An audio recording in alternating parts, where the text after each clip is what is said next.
Olá, amigos do canal Geomasa, como é que vocês estão? Tudo bem? Tudo tranquilos? Amigos, às vezes o pessoal pergunta, deixa uma pergunta no e-mail ou no WhatsApp, por que nós estamos repetindo algumas aulas como nós fizemos acerca dos paralelos principais e das zonas climáticas? Gente, uma coisa é a playlist Geografia Geral do Brasil, introdutória para o início da geografia. A outra é Geografia do Brasil para os vestibulares. Na Geografia do Brasil para os vestibulares, nós pretendemos deixar todos os conteúdos de Geografia do Brasil que são abordados nos vestibulares. Por isso, nós resolvemos não pular nenhum, ou seja, o curso tem que ser completo. Se você quiser acelerar essa parte, você já sabe que na playlist Geografia Geral do Brasil de 2019, tudo está pronto. Se não, se quiser fazer uma revisão, vamos lá. Outro detalhe, a aula passada eu cometi um deslize dizendo que 8% do Brasil está no hemisfério norte. Eu já acabei de publicar na errata. Na verdade é 7% do Brasil no hemisfério norte, 93% no hemisfério sul.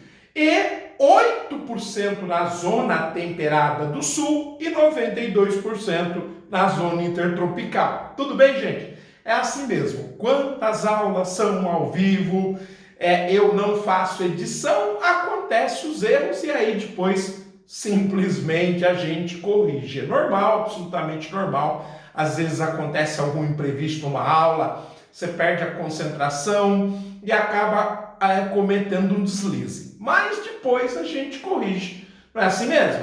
Então vamos lá, gente. Hoje nós vamos falar sobre a segunda coordenada geográfica. Porque na aula passada nós trabalhamos detalhadamente aquela linha imaginária horizontal, quando vista no mapa, que nos permite calcular a latitude. Hoje nós precisamos trabalhar a linha imaginária no mapa aparentemente vertical, de polo a polo, portanto, que cruza, que corta a Terra de norte a sul, de cima embaixo ou de sul a norte, dependendo da referência, de baixo para cima, tanto faz. O importante é que na prática, essa linha ela divide a Terra na vertical. É uma linha que nós traçamos em pé, na vertical. Tudo bem? Claro que isso é um conceito bastante didático, gente. Mas o vestibular ele cobra conceitos didáticos, né? Não é como a universidade que vai cobrar a geração, a produção do conhecimento. Então aqui eu vou imaginar que ele vai do Polo Norte até o Polo Sul, ok? Primeira observação, como é que é chamada esta linha? Esta linha é o famoso meridiano. São aquelas linhas imaginárias que têm, aliás, o mesmo tamanho, diferente dos paralelos, que à medida em que eu vou para os polos, eles vão diminuindo de tamanho, são círculos menores. Aqui não. Os meridianos sempre têm o mesmo tamanho, eles saem do Polo Norte e vão até o Polo Sul, na nossa referência, é claro. Bem, este meridiano que divide a Terra em duas partes, nós chamamos ele de meridiano principal. Ou, se você preferir, meridiano de referência.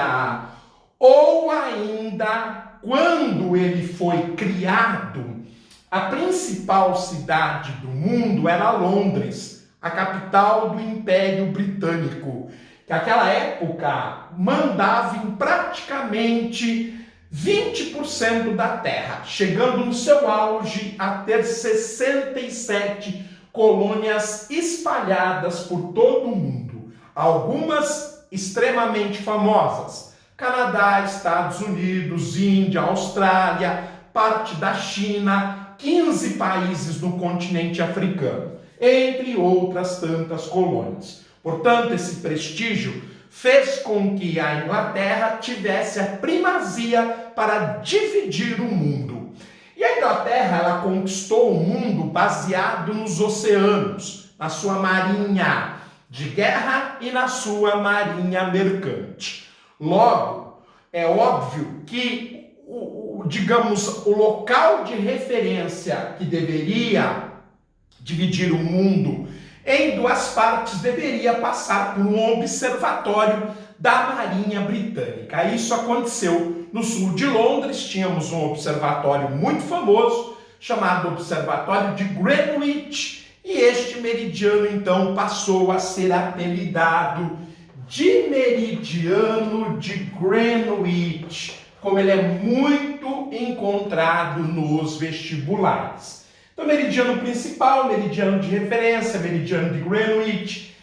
Entre o ano 2000 e 2001, ele chegou a ser chamado também, por 2 anos, de meridiano do milênio. Então, se às vezes você está lendo aí um material mais antigo, ou uma daquelas revistas geográficas, você pode utilizar então também o meridiano do milênio. Bem, o meu nome em si não é importante, porque nós vamos, evidentemente, estudá-lo e vamos aprendê-lo, queiramos ou não. O importante é a sua funcionalidade. Em termos de funcionalidade, a primeira é que ele divide a Terra ao meio. Se ele está dividindo uma esfera ao meio, ele está criando 2 semi-esferas, ou em grego, hemisférios, como a linha do Equador também faz e nós já estudamos. Então nós temos um hemisfério para a direita.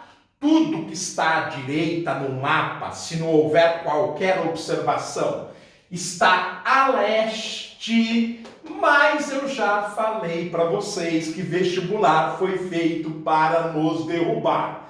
Então é bem provável que ele vai trabalhar com sinônimos: o hemisfério do Oriente, o hemisfério oriental, ou o hemisfério da nascente. Por que o hemisfério da nascente?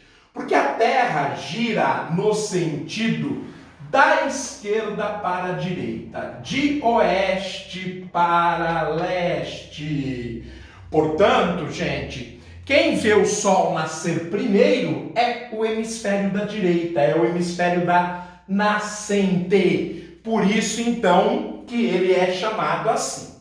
A esquerda, sempre por definição, se não houver nenhuma observação, o hemisfério será o oeste. Em geografia, a esquerda é a posição oeste. Mas nós já sabemos da exigência do vestibular.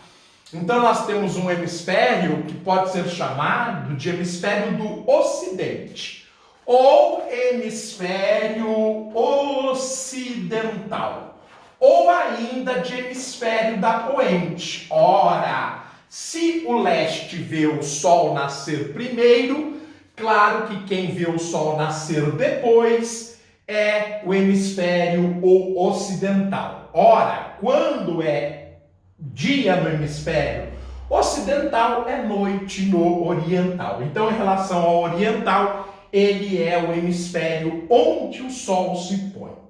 Bom, muito bom. E agora, qual é a pergunta da sequência?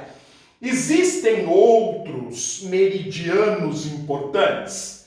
Bem, este meridiano aqui, ele é chamado de meridiano zero, de origem, ou, se você quiser, 0 graus, dá na mesma. Ele é o meridiano de origem. O antimeridiano de 0 graus, ou seja, aquele meridiano que está do outro lado, atrás deste meridiano, a Terra é uma esfera, depois eu mostro isso mais para frente para vocês no globo. Este antimeridiano, gente, então eu vou dar meia volta na Terra e vou encontrar o antimeridiano principal, que mede 180 graus. 180 graus, ok? Este meridiano de 180 graus, claro que ele sai do Polo Norte, na nossa referência proposta, e vai até o Polo Sul. E ele dá ao nosso planeta igualmente 2 hemisférios, né? Se a gente tirá-lo como de referência. Mas qual que é a importância do antimeridiano principal ou do meridiano de 180 graus? Ora, gente, se eu viesse do centro da Terra para a esquerda, eu aqui estaria no oeste. No sentido oposto, eu estaria no leste. Então, o meridiano de 180 graus, ou antimeridiano principal, ele, na verdade, é o encontro do meridiano de 180 graus oeste com o meridiano de 180 graus leste. Vamos supor que no meridiano principal seja meio-dia. Se for meio-dia, aqui no antimeridiano, será 0 horas do dia seguinte. Ou seja, é meia-noite do dia seguinte. Se eu for para o oeste, será 0 hora do mesmo dia. Então vamos supor também que seja 12 horas do dia 10. A 180 graus leste, eu terei 0 hora do dia 11. A 0 hora, a 180 graus oeste, eu terei 0 hora do dia 10. Mas o que separa o dia 11 do dia 10, no antimeridiano principal, é simplesmente uma linha. Se eu estiver com o pé a oeste, eu estou a 0 horas do dia 10. Se eu esticar a minha perna uma passada, eu estou a 0 hora do dia 11. Veja só que situação mais interessante. Então, este antimeridiano de 180 graus, ou antimeridiano principal, ele é chamado de linha internacional da mudança de data. Então, é o meridiano onde, se eu estiver a leste, eu estou um dia na frente. Se eu estiver a oeste, eu estou no mesmo dia do meridiano principal. A linha internacional da mudança de data, ela é chamada também abreviadamente de linha internacional da data. A linha internacional da data, ela é grafada nos mapas, nos vestibulares, no concurso como LID. É a abreviatura de linha internacional da data. Simplesmente LID.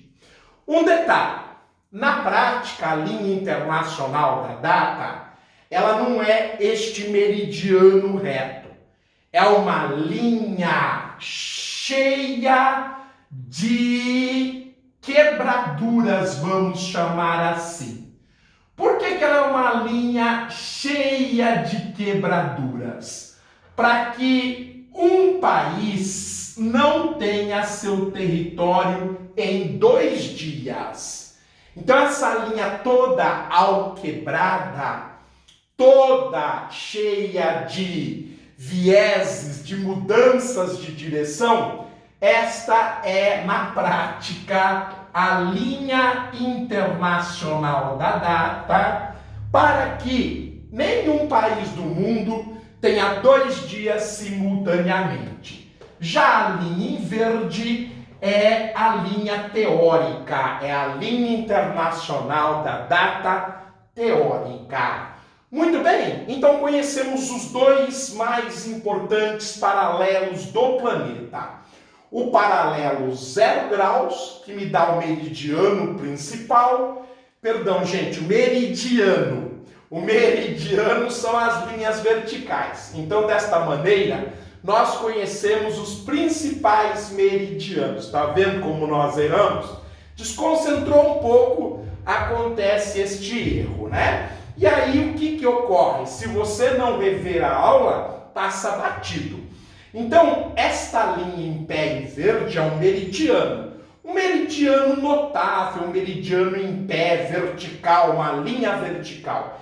Este é o 0, ou 0 graus, é o meridiano principal. Do outro lado da Terra, eu tenho o antimeridiano principal, que é a linha de 180 graus. Ela pode ser tanto oeste quanto leste. Na verdade, é a fusão das duas linhas.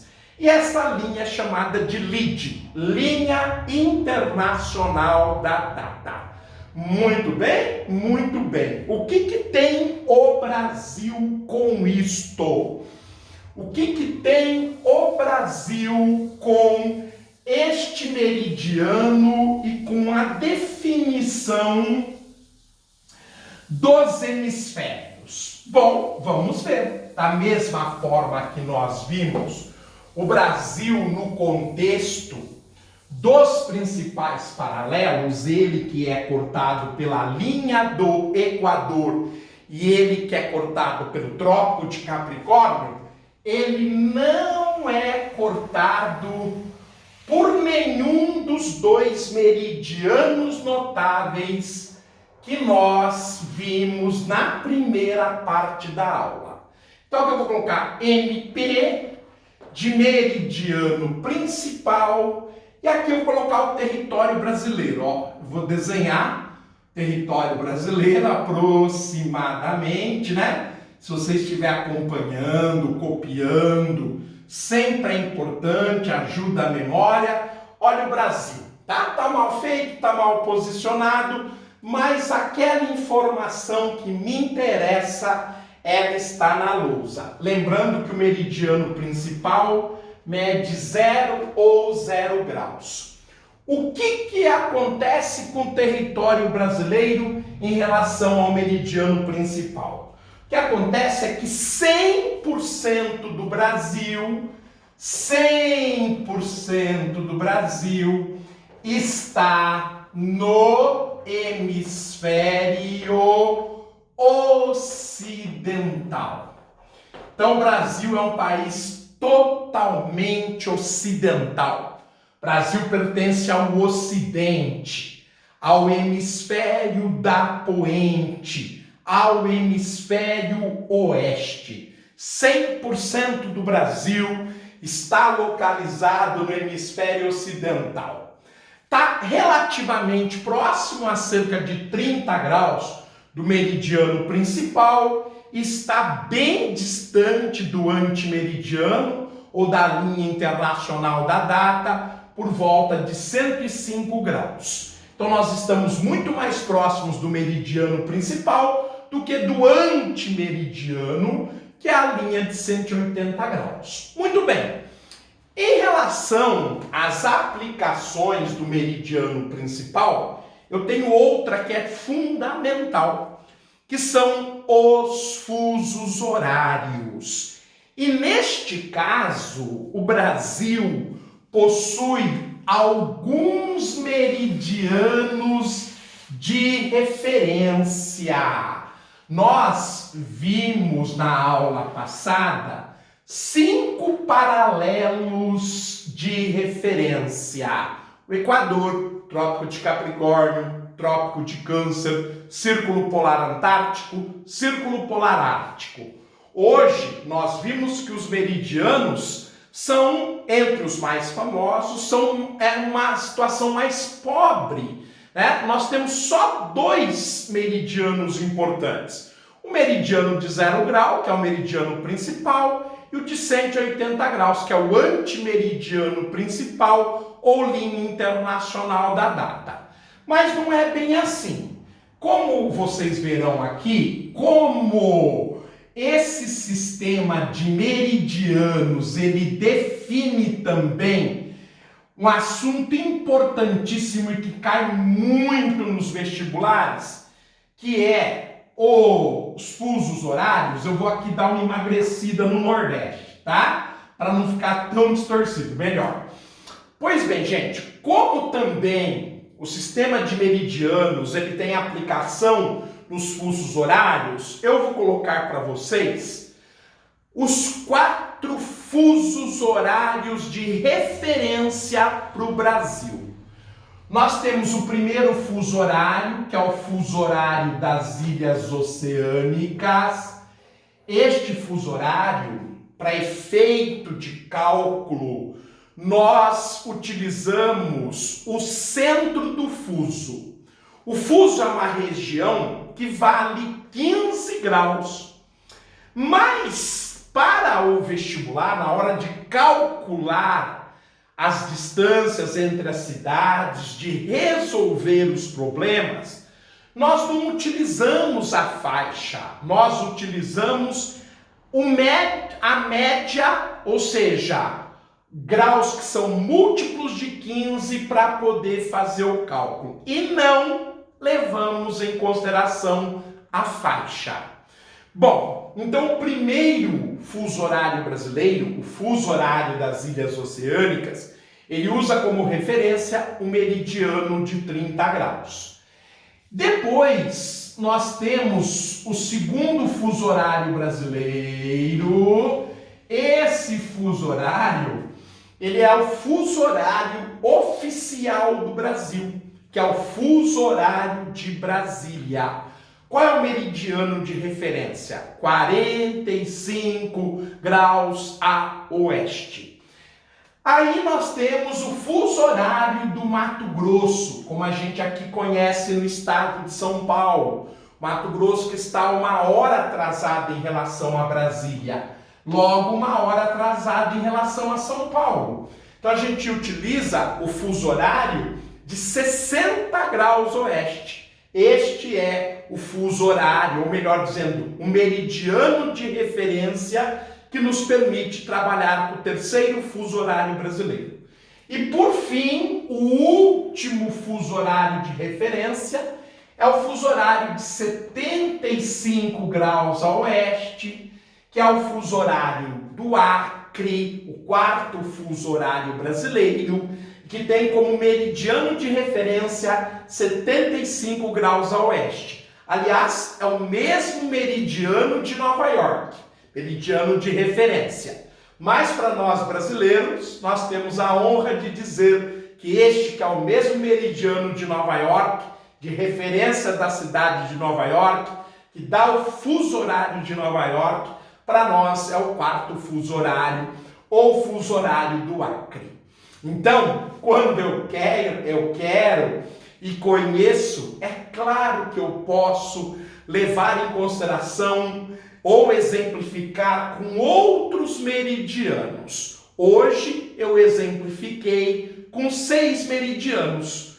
Poderia, por exemplo, dar um outro muito famoso aqui no hemisfério ocidental, que é o meridiano que cruza aproximadamente metade do território americano. Chama-se 100 graus oeste. Esse meridiano que está no meio do território dos Estados Unidos, ele é chamado de linha da desgraça. Por que esse nome pesado? Porque é a área do mundo que mais ocorrem furacões e tornados, de tal maneira que o centro dos Estados Unidos é uma região atormentada por ventos velocíssimos e que destrói parte da sua produção. É isto, gente. Então, com estes vários exemplos, meridiano principal, antimeridiano principal ou linha internacional da data, os 4 meridianos de referência para os fusos horários brasileiros, bem como esse meridiano tempestuoso do centro dos Estados Unidos, nós ficamos por aqui. Na aula passada, 4 paralelos notáveis. Na aula de hoje, que tal 7 meridianos notáveis? Ok? Na aula que vem, a gente vai aprender as coordenadas geográficas. já que agora nós temos as linhas de referência, os paralelos e os meridianos. A próxima aula será importantíssima e a compreensão dessas 3 aulas, paralelos, meridianos e coordenadas geográficas, ela é fundamental, tanto para a localização na superfície da Terra, quanto para o sistema de fusos horários que nós percebemos, que eu comentei, que cai muito nos vestibulares, nos concursos e no Enem. Gente, eu agradeço muito obrigado, até a próxima e desculpa os deslizes aí, eu acredito que em função de todos os acertos que a gente comete, um erro ou outro não deve tirar aí a nobreza do nosso trabalho, já que a gente está fazendo um trabalho inteiramente gratuito para colaborar com a educação brasileira, que é tão problemática, como nós estamos vendo agora neste triste episódio, que é o governo batendo cabeça com a ciência frente à pandemia do coronavírus. Mas é isso. O grande objetivo deste canal, este canal foi criado com este intuito de levar a educação de qualidade às pessoas, principalmente que não têm acesso a elas. E as que têm, para que elas possam revisar os seus conhecimentos. Um forte abraço, fiquem bem, tudo de bom, até a próxima, amigos!